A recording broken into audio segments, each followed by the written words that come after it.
আসসালামু আলাইকুম। আপনি কি ফেসবুকে কাজ করছেন? খুব টেনশন, কি করবেন বুঝতে পারছেন না? আরে ভাই, আপনি তো পারেন, আপনার দ্বারাই সম্ভব। কেন ভাই? এই পৃথিবীতে হাজার হাজার কন্টেন্ট ক্রিয়েটর কন্টেন্ট তৈরি করে যাচ্ছে, আপনি কেন পারবেন না? আপনার মেধা শক্তিকে অবশ্যই কাজে লাগাতে হবে। ফেসবুকের গাইডলাইন গুলা মানতে হবে। কোন রকম মিউজিক ইউজ করা যাবে না আপনি ফার্স্ট টাইম, যতক্ষণ পর্যন্ত আপনি ফেসবুকের লাইসেন্স না পান। কোন রকম ওয়াটার মার্ক দেওয়া যাবে না যতক্ষণ পর্যন্ত আপনি আপনার কন্টেন্ট গুলাকে বিশ্ববাসীর সামনে পাবলিশ করবেন।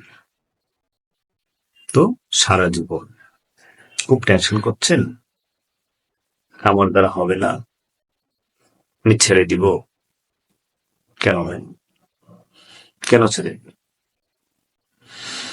আজ হচ্ছে না কাল হবে, ধৈর্য ধরতে হবে।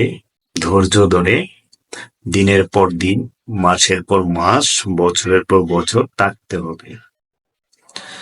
আর যদি একবার সাকসিড হন, যারা সাকসিড হয়েছে তারা জানে, আপনার মেধাশক্তিকে কাজে লাগিয়ে দিক নির্দেশনাবলী ঠিক রেখে ফেসবুক কর্তৃপক্ষ যে অপরচুনিটি আপনাকে তৈরি করে দিয়েছে সেই অপরচুনিটি গুলাকে কাজে লাগাতে হবে।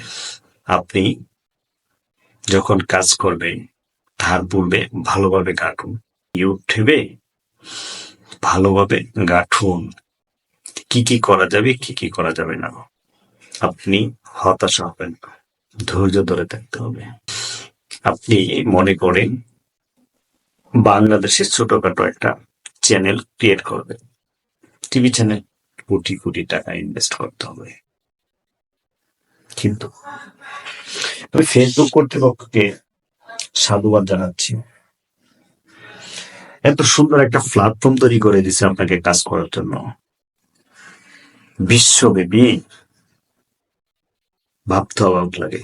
আপনি আপনার মেধা শক্তিকে কাজে লাগান, কোয়ান্টিটি নয়, কোয়ান্টিটির চেয়ে কোয়ালিটি সম্পন্ন ভিডিও মেক করেন, ধৈর্য ধরেন, হয়ে যাবে।